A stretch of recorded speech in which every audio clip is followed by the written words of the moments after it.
A campanha. Eu queria que você abrisse a sua Bíblia no capítulo 12 de 2 Reis,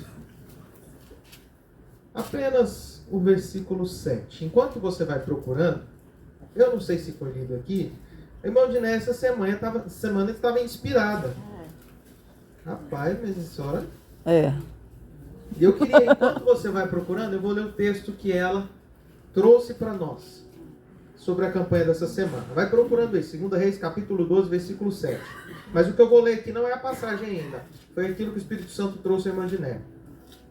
Essa campanha dessa semana, campanha de restauração. Joás manda restaurar o templo. Aí a irmã Diné trouxe aqui o seguinte. É importante observar que a restauração do templo não se limitou apenas à restauração física, mas sim na restauração espiritual, que inclui as práticas religiosas e a busca por um relacionamento íntimo com Deus. Isso inclui uma renovação do coração e devoção ao nosso Deus. No capítulo 12 de 2 Reis nos ensina que a adoração é a comunhão com Deus. Em nossa vida é de suma importância para que vivamos um relacionamento genuíno com o Divino Eterno. E ainda no mesmo capítulo, observamos primeiramente que o templo, que representa o lugar de adoração e comunhão com o Senhor Deus, havia caído em frieza espiritual.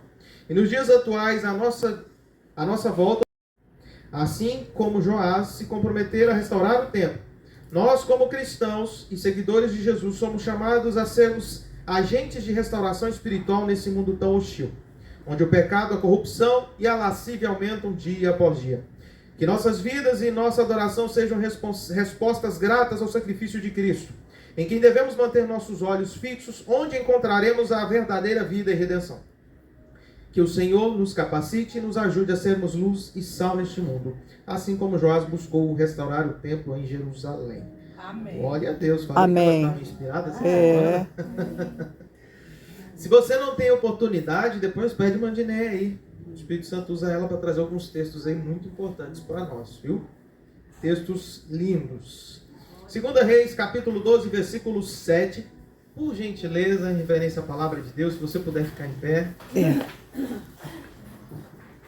Diz o seguinte. Então o rei Joás chamou o sacerdote Joiada e os demais sacerdotes e lhes disse: por que ainda não consertastes os estragos do templo?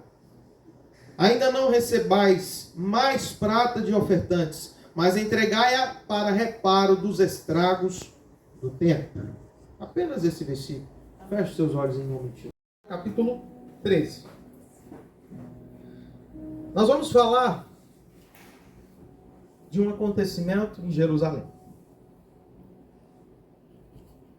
E eu queria, de uma forma mais ilustrada, te trazer um entendimento do que estava acontecendo nesse trecho da palavra de Deus. A palavra de Deus fala que sobre Jerusalém havia um rei chamado Acasias. Muitos aqui já ouviram falar sobre Acabe. Já viram? Marido lá de Jezabel, a rainha cruel. Foi feita até uma novela aí, né? Sobre esse período. E após o reinado de Acabe veio Acasias, seu filho, e reinou em seu lugar. E a palavra de Deus fala que Acasias não respeitava a vontade de Deus, não adorava a Deus, mas buscava adorar outros ídolos, buscava adorar ídolos das nações ao redor. Muitas vezes porque olhava para o lado e via provavelmente os reinados ao redor prosperando, crescendo, e esquecia do que Deus havia feito sobre aquele povo, e achava que aquele era um Deus que deveria ser adorado. Visitar alguns dos seus parentes, e Deus havia estabelecido um homem chamado Jeú para que eliminasse toda a descendência de Acabe pelo que havia feito contra os servos de Deus, contra os profetas de Deus, principalmente a perseguição que havia feito contra o profeta Elias. E numa dessas viagens, o rei Acasias se deparou com eles. E Jeú cumpriu. E ele matou aquele rei. Na palavra de Deus, no capítulo 11 em diante, falava que a mãe do rei Acasias, Atália, Se você olhar no capítulo 11, você vai ver ela.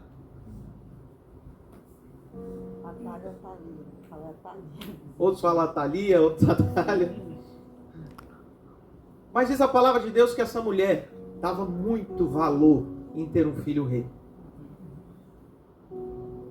Era o orgulho dela, porque ela era a rainha mãe. Só que Acasias morreu. E aquela mulher, vendo aquilo, sabia que o reinado ia passar para o próximo. Ou para os filhos de Acasias, ou para algum outro parente que tivesse na idade, para poder assumir o reinado. De orgulho, de vaidade. E quis procurar uma forma de não sair daquele lugar, daquele posto que ela estava. E lendo a palavra de Deus, você vai entender e compreender o que eu estou falando aqui. Aquilo encheu o coração dela. No Salmo 131 que nós lemos ontem, que foi lido hoje, o salmista diz: Senhor,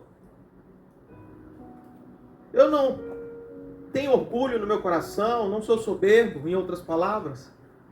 No verso 2 diz: Senhor, não oro procurando coisas grandes, coisas maravilhosas deste mundo. Só que aquela mulher estava buscando justamente o contrário. E ela chegou ao ponto de mandar matar toda a descendência que podia assumir o trono. Isso incluía os seus netos. Assustou? Está na Bíblia. Não sou eu que estou inventando isso. Só que havia um dos filhos de Acasias, o mais novo, tinha 1 ano provavelmente. Não fala se é o mais novo, mas eu imagino que seja 1 ano de idade. Diz que um de suas tias pegou ele, escondeu, levaram para o templo e esconderam ele. Um menino chamado Joás. A palavra de Deus até fala que foi a única rainha sobre Jerusalém, a única mulher que assumiu o trono, que mandava, que não era esposa de um rei, mas que havia assumido. Ela mandou matar todo mundo e tomou conta. E assim aconteceu. E ela reinou por 6 anos. 6 anos. Só que havia um sacerdote que estava lá vendo Joás, que estava vendo tudo aquilo e sabia que ele era o filho de Acasias. E então o Espírito Santo vai e fala aquele sacerdote.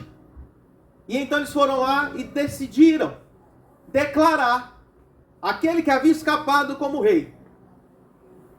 E assim fizeram. Mas antes que fizessem isso, sabia que aquela rainha, aquela mulher, não ia importar se era neto dela, mas que ia mandar matar por conta de poder. Juntaram-se os generais, soldados, e declararam Joás como rei aos 7 anos de idade. Está lá no início do capítulo 2, aos 7 anos ele foi colocado como rei. E assim fizeram.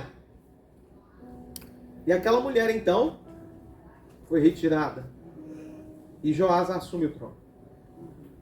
Aos 7 anos ele era instruído pelo sacerdote. Os ídolos começa novamente a adorar a Deus. E por decreto do rei de 7 anos, instruído pelo sacerdote, declaram a restauração do templo da casa do Senhor. Aquela mulher havia destruído tudo, todos os utensílios que tinha na casa do Senhor, de ouro, de prata. Ela tinha tirado, ela tinha roubado, ela não dava valor. Ela não respeitava as coisas de Deus. Mas Joás veio e mandou-se que fosse separado recursos e fosse restaurado a casa do Senhor. Só que ao 23º ano do reinado de Joás, aí na sua Bíblia, versículo 5 e 6 do capítulo 12. No 23º ano, chega no versículo 7 que nós acabamos de ler. Joás chama o sacerdote. Espera aí, tem 23 anos que eu falei para restaurar o templo e até hoje não restaurou? 23 anos e não restaurou o templo até hoje. Aí ele toma a frente e determina: pois é, agora vocês vão pegar o dinheiro e vão passar direto para os construtores, para aqueles que vão reformar. Parece alguma semelhança com o que nós estamos vivendo aqui? Lembrei. Engraçado, né? E a Bíblia, né? E daí a campanha tem seguido. Eu queria chamar a atenção para isso hoje sobre a tua vida. 23 anos. Quem estava encarregado de restaurar o templo? Os sacerdotes. 23 anos, mas isso, irmão Cleuto. Os sacerdotes vendo tudo que estava acontecendo. Tudo que tinha. Ah, tá quebrado aqui. Ah, tá arranhado. Sabe o que foi acontecendo? Eles foram acostumando a viver no meio das falhas, no meio do que havia quebrado, no meio do que estava estragado. Foram se conformando com aquilo e aquilo foi ficando. Havia mudado de rei, a rainha já não estava mais ali, havia se ordenado a adoração somente a Deus, havia ali cobrado um conserto do povo, mas aqueles que estavam dentro do templo, 23 anos dentro do templo, não procuraram restaurar o templo. 1 Coríntios capítulo 6, versículo 19. Há quanto tempo você serve a Deus? Há quanto tempo você busca a Deus? Há quanto tempo você se declara servo de Deus? Desde o nascimento? Há 50 anos? 40? 30? 20? 10? 5? 1 ano? 23 anos? Há quanto tempo você diz ao Senhor que você serve a Ele? Há quanto tempo você se prostra em oração clamando a Deus por uma resposta? Há quanto tempo você clama o nome do Deus Todo-Poderoso por algo que está te incomodando? Há quanto tempo você clama a Deus por uma mudança na sua vida? Há quanto tempo você clama a Deus pelo seu marido? Há quanto tempo você clama a Deus pela sua esposa? Há quanto tempo você clama a Deus pelos seus filhos? Há quanto tempo você clama a Deus por uma restauração financeira? Há quanto tempo você clama a Deus por uma cura? Há quanto tempo você clama a Deus por uma mudança de vida?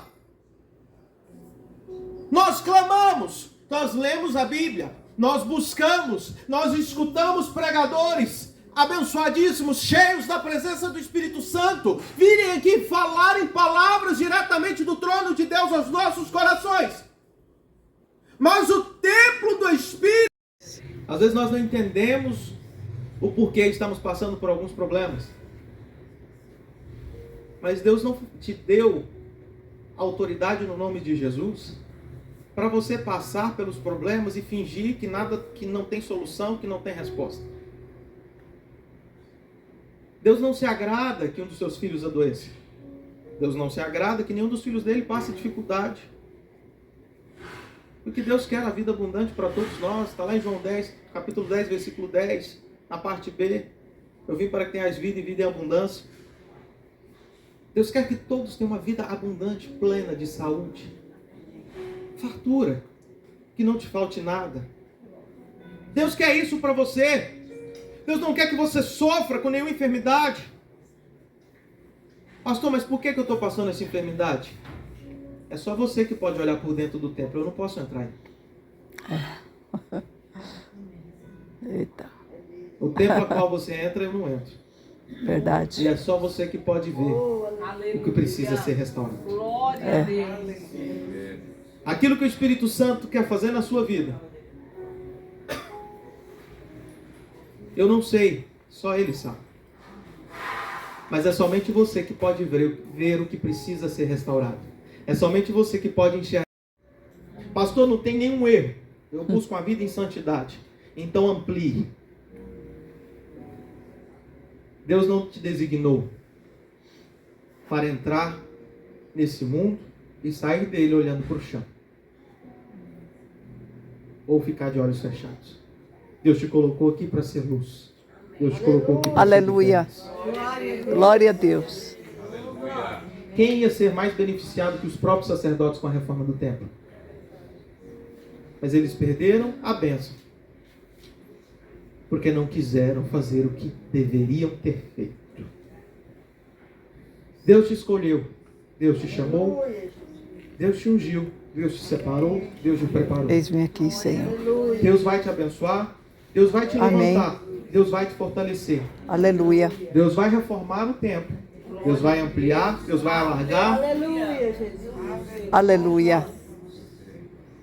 mas os recursos estão nas suas mãos Verdade. de fazer a diferença nesse mundo. Lembre-se disso, não está de quem está do lado. O templo, o seu templo, é só você que entra. É. Não tem como outro entrar. Mas a obra que precisa ser feita, se você não a fizer, Deus põe outro para fazer e você pede a oportunidade. Reis. Então o rei Joás chamou o sacerdote Joiada e os demais sacerdotes lhes disse: por que ainda não consertastes os estragos do templo? Por que você ainda não consertou o templo do Senhor? Eu deixo essa pergunta para você. A palavra dessa semana é essa. Você tem recursos mais do que suficiente para fazer o que é necessário. Use-os da forma que Deus quer. Que o nome de Jesus seja sobre a tua vida. Amém. Porque o sangue dele já te cobre. Aleluia. E às vezes nós não entendemos isso. Obrigada. Amém. Que Deus te abençoe. E você possa sair daqui lembrando que você é o templo. Aleluia, Jesus. Mas a restauração tem que partir de você. Amém. E é somente assim que podemos ser restaurados, fortalecidos. É somente quando nós tomamos a decisão de usar os recursos que nós recebemos. Aleluia, Jesus. Seja abençoado, seja transformado, seja curado a partir dos recursos que Deus te deu. Amém.